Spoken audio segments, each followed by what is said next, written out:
नमस्कार, भारत माता की जय, वंदे मातरम। एक बार फिर से आप सभी का स्वागत, अभिनंदन, वंदन है आपके अपने इस प्यारे से यूट्यूब चैनल में। साथियों, आज मैं फिर से सामान्य ज्ञान के टॉप 20 क्वेश्चंस लेके आया हूँ। आप अपने आप को चेक करिएगा कि आपको 20 में से कितने के सही आंसर आते हैं, आप चेक करिएगा। लेकिन उसके पहले आज का मोटिवेशनल थॉट्स देख लेते हैं। सक्सेस की सबसे खास बात है कि वो मेहनत करने वालों पर फिदा हो जाती है। सही बात साथियों, सक्सेस की सबसे खास बात यह है कि यह मेहनत करने वालों पे फिदा हो जाती है। जो सफलता होती है, इसलिए मेहनत करते रहिए, मेहनत के साथ कोई कंप्रोमाइज मत करिए। चलिए देखते हैं साथियों, स्टार्ट करते हैं आज का जो टॉप 20 क्वेश्चन है सामान्य ज्ञान का, उसको देखते हैं और स्टार्ट करते हैं। पहला क्वेश्चन है साथियों, कौन सी मृदा कपास की खेती के लिए अधिक उपयुक्त है? बताइए, कौन सी मृदा कपास की खेती के लिए अधिक उपयुक्त है? काली, लाल, लेटराइट या फिर पर्वतीय मृदा? बताइए, कौन सी मृदा कपास की खेती के लिए उपयुक्त है? तो इसका राइट आंसर क्या हो जाएगा? बताइए आप, बताइए इसका राइट आंसर क्या होगा? इसका राइट आंसर होगा ए, काली मृदा जो है वो कपास की खेती के लिए सर्वाधिक उपयुक्त है। यहाँ से कैसे काली साथियों ऐसे कोरिलेट कर सकते हैं। बढ़ते हैं अगले क्वेश्चन की तरफ और देखते हैं कि अगला क्वेश्चन क्या है। अगला क्वेश्चन है, भारत में सबसे बड़ी सिंचाई नहर का नाम है? भारत की सबसे बड़ी सिंचाई नहर का क्या नाम है? यमुना नहर, सरहिंद नहर, इंदिरा गांधी नहर या फिर दोआब नहर? बताइए सही जवाब क्या है। भारत में सबसे बड़ी सिंचाई नहर का क्या नाम है, या भारत की सबसे बड़ी सिंचाई नहर का क्या नाम है? बताइए, यमुना, सरहिंद, इंदिरा गांधी नहर या फिर दोआब नहर? बताइए राइट आंसर। तो इसका राइट आंसर क्या होगा? सी साथियों, इंदिरा गांधी नहर जो है ये भारत की सबसे लंबी नहर है। ठीक है, इसको याद रखिएगा। बढ़ते हैं नेक्स्ट क्वेश्चन की तरफ और देखते हैं कि नेक्स्ट क्वेश्चन क्या है। नेक्स्ट क्वेश्चन है, भारत का सबसे लंबा महाकाव्य शास्त्र कौन सा है? भारत का सबसे लंबा महाकाव्य शास्त्र कौन सा है? चार ऑप्शन है, बताइए कि सही जवाब क्या होगा। भगवत गीता, रामायण, गीत गोविंद या फिर महाभारत? बताइए इसका राइट आंसर क्या होगा। भारत का सबसे लंबा महाकाव्य शास्त्र कौन सा है? भगवत गीता, रामायण, गीत गोविंद, महाभारत? बताइए इसका राइट आंसर क्या होगा। तो इसका राइट आंसर क्या होगा? बताइए, इसका राइट आंसर हो जाएगा डी, महाभारत। क्या होगा साथियों? महाभारत। और इसकी रचना किसने की है? बताइए इसकी रचना किसने की है? महाभारत की रचना किसने की है? वेद व्यास। ठीक है, बढ़ते हैं अगले क्वेश्चन की तरफ और देखते हैं कि अगला क्वेश्चन क्या है। अगला क्वेश्चन है, भारत की प्रथम महिला राज्यपाल कौन थी? भारत की प्रथम महिला राज्यपाल कौन थी? बताइए, चार ऑप्शन है, बताइए कि सही जवाब क्या होगा। बताइए इसका सही जवाब क्या होगा। श्रीमती सरोजनी नायडू, श्रीमती विजय लक्ष्मी पंडित, श्रीमती सुचेता कृपलानी या श्रीमती सन्नो देवी? भारत की पहली प्रथम महिला राज्यपाल कौन थी? बताइए इसका राइट आंसर। इसका राइट आंसर बताइए। तो इसका राइट आंसर क्या होगा साथियों? ए, श्रीमती सरोजनी नायडू। साथियों, ये भारत की पहली महिला राज्यपाल थी। ठीक है, और सुचेता कृपलानी क्या थी? ये पहली सीएम थी साथियों, चीफ मिनिस्टर पहली थी उत्तर प्रदेश की। बढ़ते हैं अगले क्वेश्चन की तरफ, देखते हैं अगला क्वेश्चन क्या। अगला क्वेश्चन है साथियों, काजीरंगा नेशनल पार्क कहाँ पर स्थित है?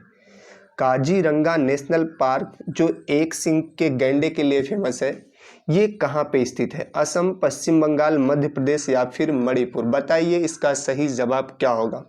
चार ऑप्शन आपकी आंखों के सामने है, सही जवाब बताइए क्या होगा। असम, पश्चिम बंगाल, मध्य प्रदेश या फिर मणिपुर?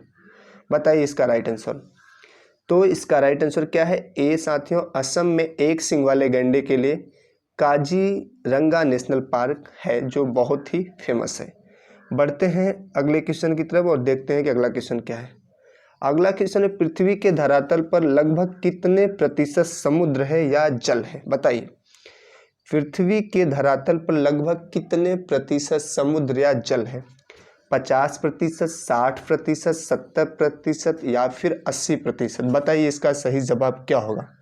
इसका सही जवाब क्या होगा? तो इसका सही जवाब क्या है? 70% जल है साथियों, ठीक है, 70% समुद्र है, ठीक है। बढ़ते हैं अगले क्वेश्चन की तरफ और देखते हैं कि अगला क्वेश्चन क्या है। अगला क्वेश्चन है सिल्क के कीड़े के पालन पोषण को क्या कहते हैं? बताइए, सिल्क के कीड़े के पालन पोषण को क्या कहते हैं? 4 ऑप्शन है साथियों, सिल्वीकल्चर, कीटीकल्चर, सेरीकल्चर, इनमें से कोई नहीं। बताइए इसका सही जवाब क्या होगा? सिल्क के कीड़े के पालन पोषण को क्या कहा जाता है? बताइए, सिल्क के कीड़े के पालन पोषण को क्या कहा जाता है? सिल्वीकल्चर, कीटीकल्चर, सेरीकल्चर या इनमें से कोई नहीं। तो इसका राइट आंसर क्या होगा साथियों? सेरीकल्चर, ठीक है। कीड़े के पालन पोषण को क्या कहा जाता है? सेरीकल्चर। बढ़ते हैं अगले क्वेश्चन की तरफ और देखते हैं कि अगला क्वेश्चन क्या है। डूरंड लाइन किन देशों की संयुक्त सीमा रेखा है? बताइए, डूरंड लाइन किन देशों की संयुक्त सीमा है? बताइए, डूरंड लाइन किन देशों की संयुक्त सीमा रेखा है? भारत और चीन, चीन और अफगानिस्तान, भारत और तिब्बत, पाकिस्तान और अफगानिस्तान। बताइए इसका राइट आंसर क्या होगा? बताइए, डूरंड लाइन किन देशों की संयुक्त सीमा रेखा है? बताइए इसका सही जवाब क्या होगा? बताइए क्या होगा इसका सही जवाब? डूरंड लाइन किन देशों की संयुक्त सीमा रेखा है? बताइए, भारत और चीन, चीन और अफगानिस्तान, भारत और तिब्बत, पाकिस्तान और अफगानिस्तान। तो इसका राइट आंसर क्या होगा? डी साथियों, पाकिस्तान और अफगानिस्तान की ये क्या है? एक संयुक्त सीमा रेखा है, ठीक है। बढ़ते हैं अगले क्वेश्चन की तरफ और देखते हैं कि अगला क्वेश्चन क्या है। अगला क्वेश्चन है, राष्ट्रपति राज्यसभा में कितने सदस्यों की मनोनीत कर सकता है या नियुक्ति कर सकता है? राष्ट्रपति राज्यसभा में, बताइए राज्यसभा में कितने सदस्यों की नियुक्ति कर सकता है? 2, 10, 12, 8। बताइए इसका क्या होगा सही जवाब? तो इसका राइट आंसर क्या होगा साथियों? सी, 12 सदस्यों को मनोनीत कर सकता है राज्यसभा में, ठीक है। राष्ट्रपति कितने सदस्यों को कर सकता है मनोनीत? 12 सदस्यों को, ठीक है। बढ़ते हैं अगले क्वेश्चन की तरफ और देखते हैं कि अगला क्वेश्चन क्या है। अगला क्वेश्चन, नोबेल पुरस्कार पाने वाले प्रथम भारतीय कौन थे? रविंद्रनाथ टैगोर, महात्मा गांधी, दादा भाई नौरोजी या जमशेदजी टाटा? बताइए इसका राइट आंसर क्या होगा? रविंद्रनाथ टैगोर, महात्मा गांधी, दादा भाई नौरोजी या जमशेदजी टाटा? तो इसका राइट आंसर क्या है? ए, रविंद्रनाथ टैगोर को सबसे पहले 1913 में 1913 में साथियों इनकी जो रचना थी गीतांजलि, उसके लिए इन्हें सबसे पहले नोबेल पुरस्कार मिला था। ये नोबेल पुरस्कार पाने वाले प्रथम भारतीय थे, ठीक है। बढ़ते हैं अगले क्वेश्चन की तरफ और देखते हैं अगला क्वेश्चन क्या है। बायोप्सी किस पर की जाती है? बताइए, बहुत ही इंपॉर्टेंट क्वेश्चन है साथियों। बायोप्सी किस पे की जाती है? बताइए इसका सही जवाब क्या होगा? मृत शरीर के लिए गए टिश्यू, जीवित शरीर के, ये साथियों जीवित है, जीवित शरीर से लिए गए टिश्यू, वेन से लिए गए रक्त, आर्टरी से लिए गए रक्त। बताइए इसका सही जवाब क्या होता है? क्या है? बायोप्सी किस पर की जाती है? बायोप्सी किस पर की जाती है या बायोप्सी क्या है? बायोप्सी में होता है साथियों, किसी बॉडी में से कहीं से मांस का टुकड़ा लेते हैं और टेस्ट करने के लिए उसको भेजते हैं। स्पेशली कैंसर का टेस्ट होता है, ठीक है। तो जीवित शरीर से लिए गए टिश्यू से होगा ये बी, ठीक है, बी होगा इसका राइट आंसर। चलिए बढ़ते हैं अगले क्वेश्चन की तरफ और देखते हैं अगला क्वेश्चन क्या है। अगला क्वेश्चन है, महावीर किस राज्य परिवार में पैदा हुए थे? महावीर किस राज्य परिवार में पैदा हुए थे? शाक्य, क्षत्रिय, लिच्छवी या सातवाहन? बताइए इसका सही जवाब बताइए। महावीर किस परिवार में पैदा हुए थे? बताइए इसका सही जवाब बताइए। शाक्य, क्षत्रिय, लिच्छवी या सातवाहन? तो इसका राइट आंसर क्या होगा साथियों? बी, क्षत्रिय परिवार में पैदा हुए थे, ठीक है। बढ़ते हैं अगले क्वेश्चन की तरफ और देखते हैं कि अगला क्वेश्चन क्या है। अगला क्वेश्चन है, रिक्टर पैमाने से मापते हैं। रिक्टर पैमाने से मापते हैं, क्या मापते हैं? आर्द्रता, भूकंप की तीव्रता, पानी की विद्युत चालकता, वायु की गति। बताइए रिक्टर पैमाने पे क्या नापते हैं, ठीक है।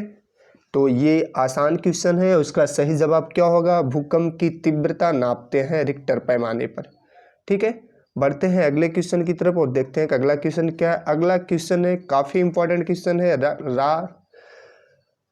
लाल रक्त कण कहाँ बनते हैं, बताइए। लाल रक्त कण कहाँ बनते हैं, जो आरबीसी होती है साथियों, ठीक है, वो उसका निर्माण कहाँ पे होता है। साइंस का मोस्ट इंपॉर्टेंट क्वेश्चन है। और बताइए इसका सही जवाब क्या होगा। लीवर में, बोन मैरो में, या किडनी में, या फिर हार्ट में, बताइए। बताइए लाल रक्त कण कहाँ बनते हैं। तो इसका राइट आंसर क्या होगा, बोन मैरो या बोन मैरी में बनते हैं साथियों ये, ठीक है। बोन मैरो और अस्थि मज्जा जिसको बोलते हैं, ठीक है, अस्थि मज्जा, बोन मैरो, ठीक है, उसको अस्थि मज्जा बोलते हैं। अस्थि मज्जा वहीं पे लाल रक्त कणिका बनती हैं। बढ़ते हैं अगले क्वेश्चन की तरफ और देखते हैं अगला क्वेश्चन क्या है। हरिप्रसाद चौरसिया क्या बजाते हैं। हरिप्रसाद चौरसिया क्या बजाते हैं। बांसुरी, सितार, सरोद, वायलिन, बताइए क्या होगा इसका राइट आंसर। हरिप्रसाद चौरसिया ये कुछ बजाते हैं और क्या बजाते हैं आपको बताना है। बताइए बांसुरी, सितार, सरोद, वायलिन। तो इसका राइट आंसर क्या होगा साथियों, ए हरिप्रसाद चौरसिया ये बांसुरी बजाते हैं, बांसुरी वादक हैं, ठीक है, इसको बजाते हैं।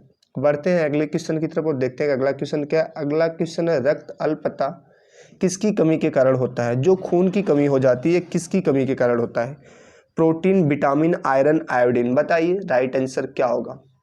प्रोटीन, विटामिन, आयरन, आयोडीन, बताइए इसका सही जवाब क्या होगा। तो इसका सही जवाब है आयरन की कमी से रक्त अल्पता होती है, खून की कमी हो जाती है बॉडी में, ठीक है। बढ़ते हैं अगले क्वेश्चन की तरफ और देखते हैं कि अगला क्वेश्चन क्या है। अगला क्वेश्चन है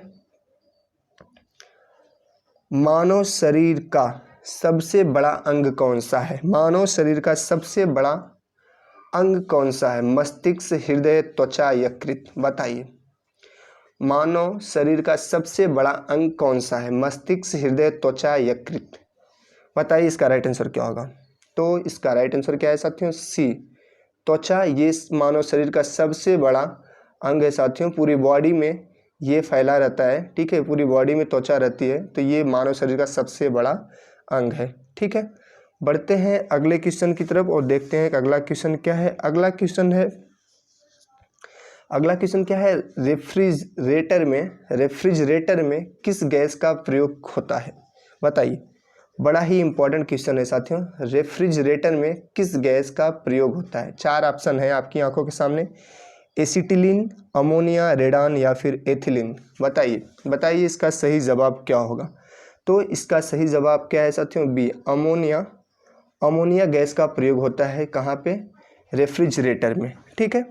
बढ़ते हैं अगले क्वेश्चन की तरफ और देखते हैं अगला क्वेश्चन क्या है। अगला क्वेश्चन, किसने राज्यों का एकीकरण किया था। जब हमारा देश आज़ाद हुआ था तो हमारे देश के जो बहुत सारी छोटी छोटी रियासतों में बटा हुआ था हमारा देश, तो किसने एकीकरण किया था। सारे जो छोटे छोटे रियासतों में बटा हुआ था उनका एकीकरण किसने किया था। सरदार पटेल, शेख अब्दुल्ला, मौलाना आज़ाद, या फिर मोतीलाल नेहरू, बताइए इसका सही जवाब क्या होगा, बताइए। तो इसका सही जवाब क्या होगा साथियों, सरदार पटेल, ठीक है। और इन्हीं की जयंती पे साथियों राष्ट्रीय एकता दिवस के रूप में मनाते हैं साथियों, ठीक है, सरदार पटेल की जयंती पर। बढ़ते हैं अगले क्वेश्चन की तरफ और देखते हैं अगला क्वेश्चन क्या। अगला क्वेश्चन है साथियों, इब्न बतूता किस देश से भारत आया था।